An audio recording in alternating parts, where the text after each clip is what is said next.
hello, everybody. You're a rowdy crowd. As I like to say, all my rowdy friends have come out tonight. It is really good to be with you because you understand that we must win this November. Not I, we must win this November. Because, folks, we haven't come this far to only go this far. We've got so much more work to do, and Abigail Spanberger will destroy everything. We can't afford her. She is wrong for Virginia. Folks, before I go any further, you know my story. My father came to America with $1.75. Folks, he was so poor, he was just poor. He couldn't afford the OR, so he was just poor.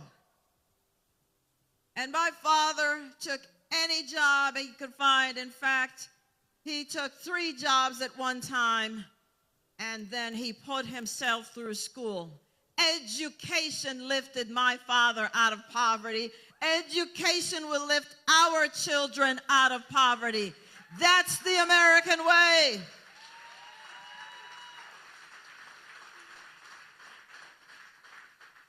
And so I want to find out, how many of you in the audience immigrated to this great country? Let me see your hands.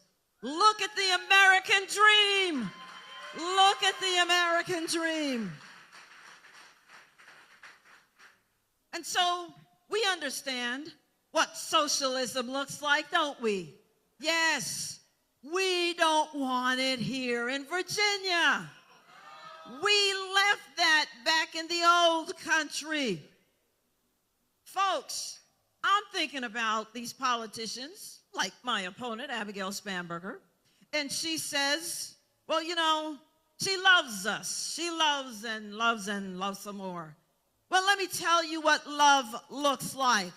Love is not having my daughter having to be forced to undress in a locker room with a man. That's not love. And love is making sure that our girl children have opportunities in sports and are not forced to play against biological males. That's not love.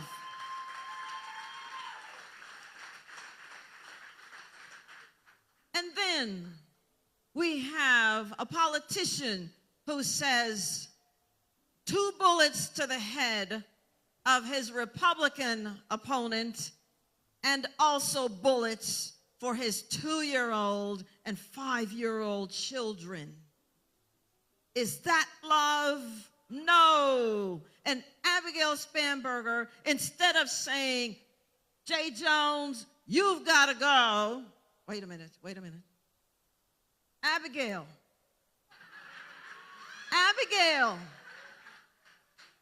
tell Jay Jones to leave the race. No, she said she is disgusted and she is unhappy in having to deal with this.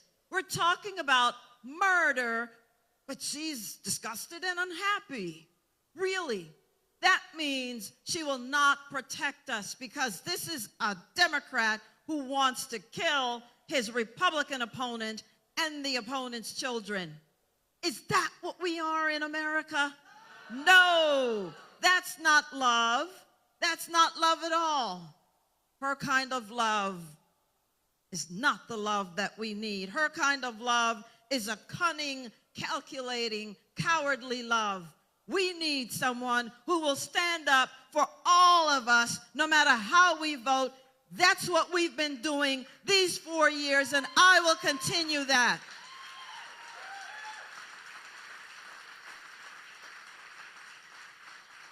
You know, when I was 10 years old and growing up in Jamaica, it's not that way now, but it was back then. I saw what it looks like when your political opponents decide that they don't want you around. I saw tanks in the streets. I saw people being shot by the various political factions. I saw blood in the streets.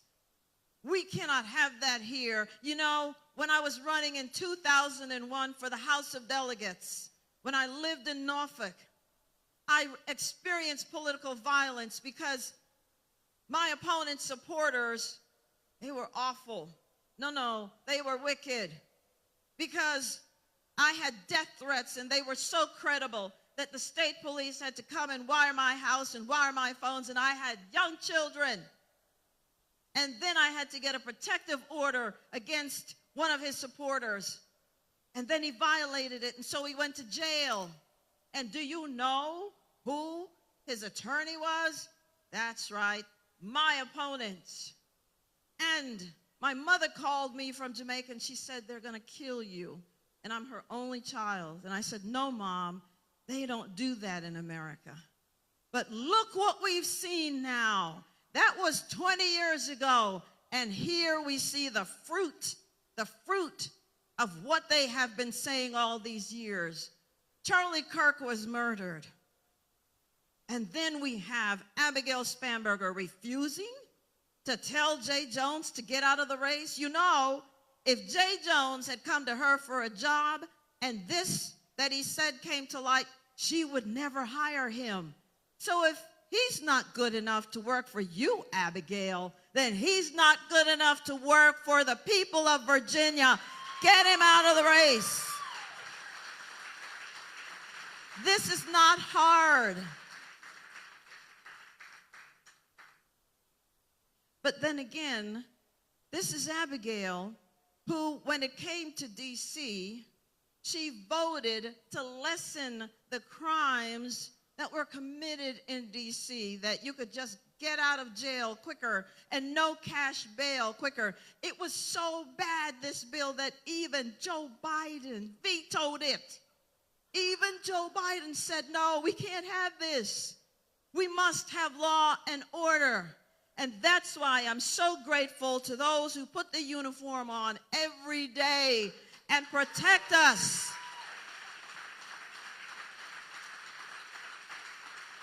So I'm going to start there. Because before I can even talk about economic development, folks, if we're not safe and secure in our communities, if our children can't walk the streets safely, if our business inventory just walks out the door, you've seen them, and there is no prosecution, then where are we?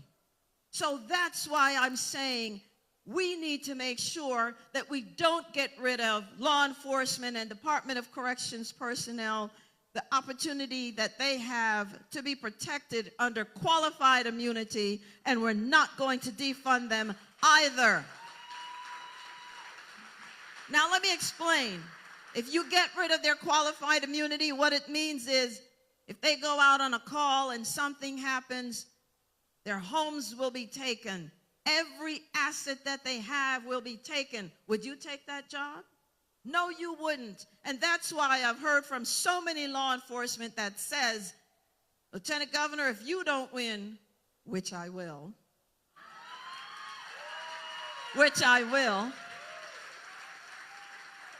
but they said, if you don't win, we are not staying. And that's why I have over 81 plus sheriffs who have supported me, have endorsed me.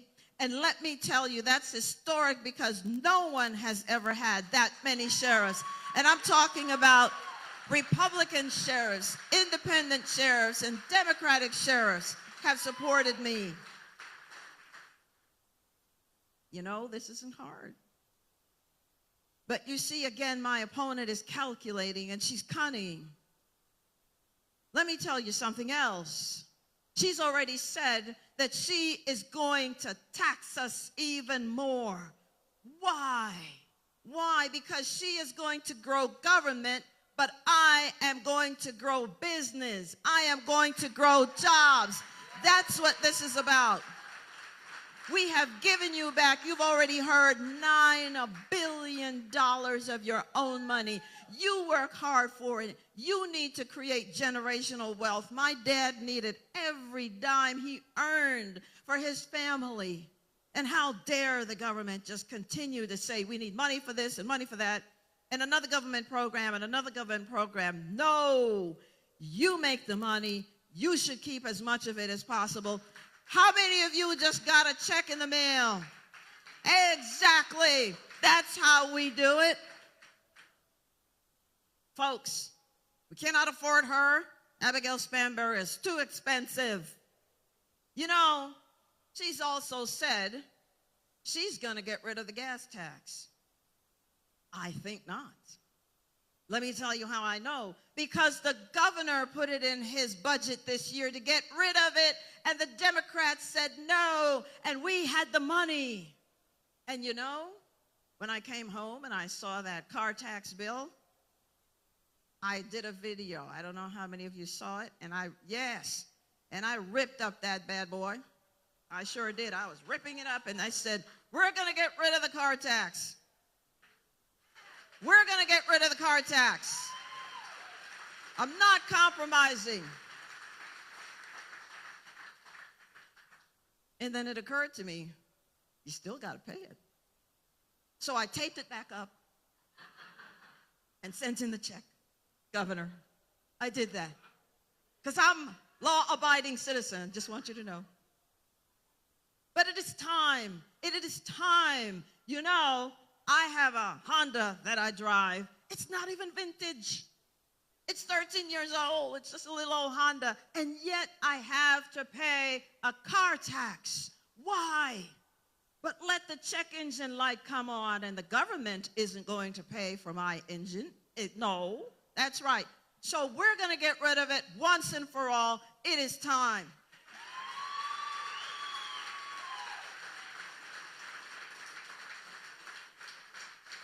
And there's so many other things that we've already identified that we can get rid of the tax on. Folks, what you're hearing is, I want you to keep more of the money that you earn. I want you to have generational wealth to pass on. I want you to be able to buy houses and things like that. I want you to have a will to fight over. That's what I'm talking about. Here's something else. We got to keep creating jobs. You've already heard. We're bringing all these jobs here. I'm talking about Merck, $3.5 billion coming right here to Virginia. I'm talking about Eli Lilly, $5 billion of investment they're bringing to Virginia. Folks, Eli Lilly could have gone anywhere else. Why? Because there were 400 applications from 46 other states. And they said Virginia is where they wanted to be. Virginia is where they wanted to land.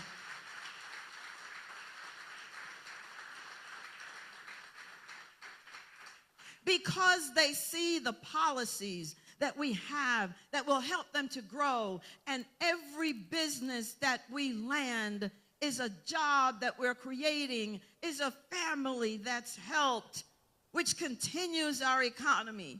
And why did they say they wanted to come? Among all the reasons, they said because they saw other businesses coming to Virginia. Success breeds success.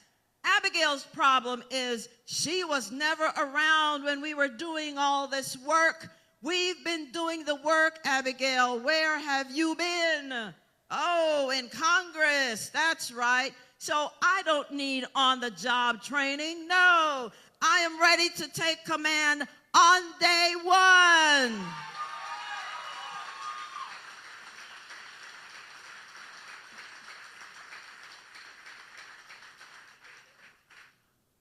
That's what love looks like. Love looks like not turning us against each other. Love looks like making sure that we have opportunities for success. We know how to do this. You've seen us in action. You've seen us. And now let me tell you what they're doing.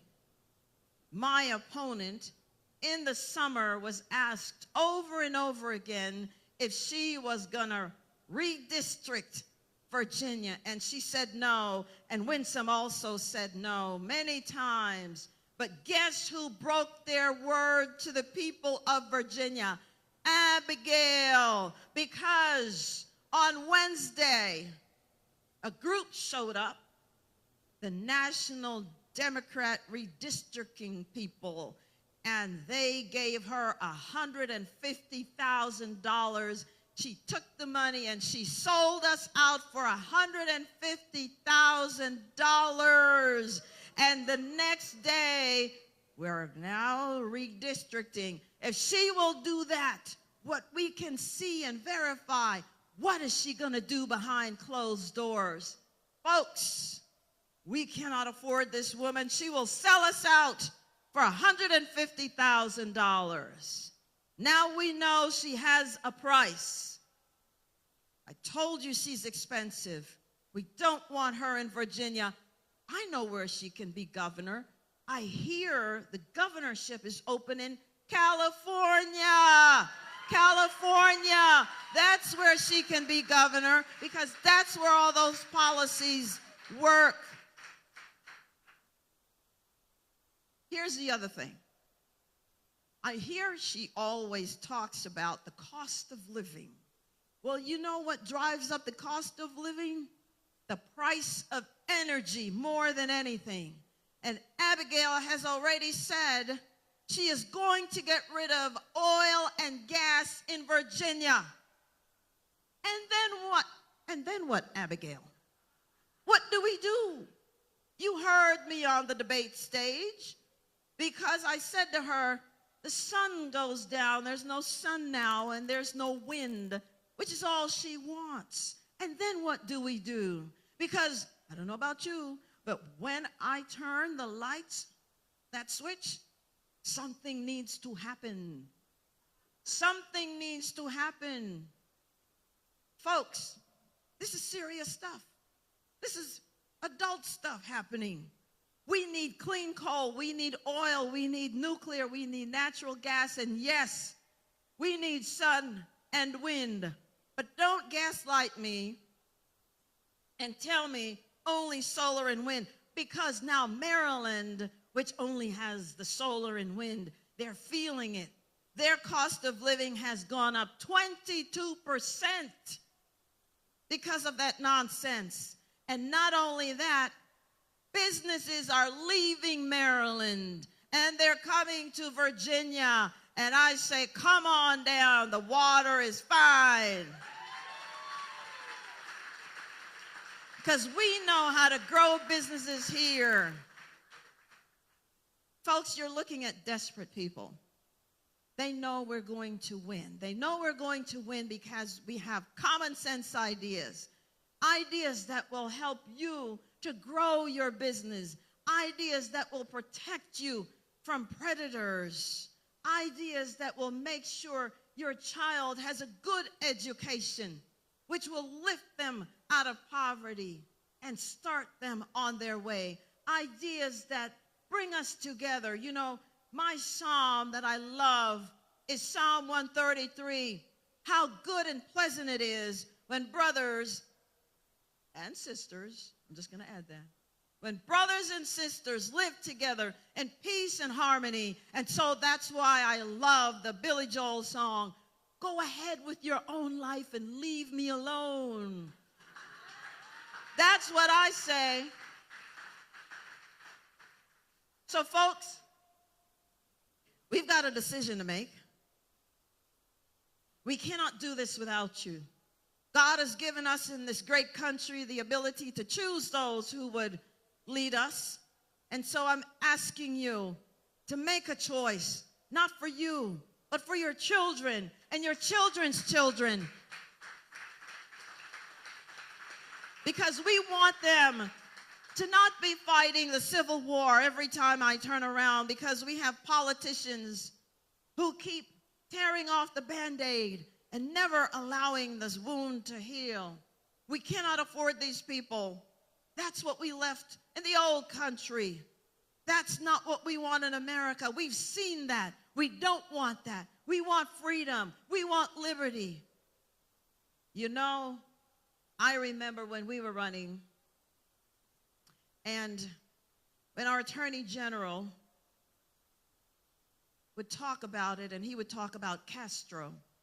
And he would say something, and he would demonstrate it, and he would say, in Cuba, when his mother was there, his family was there, and they would hear this on the door. And they didn't know if they were going to live to see another day.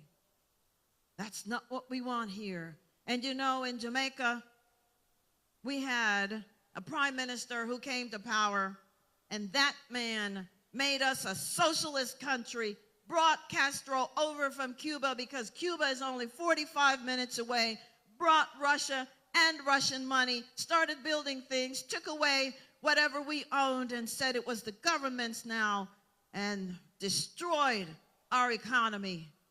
Took us 40 years, a whole generation, to come back, just to come back to some form of a better life. We cannot have that. We cannot have that. We need Jason Miyares back in as our Attorney General. We need John Reed in as our Lieutenant Governor.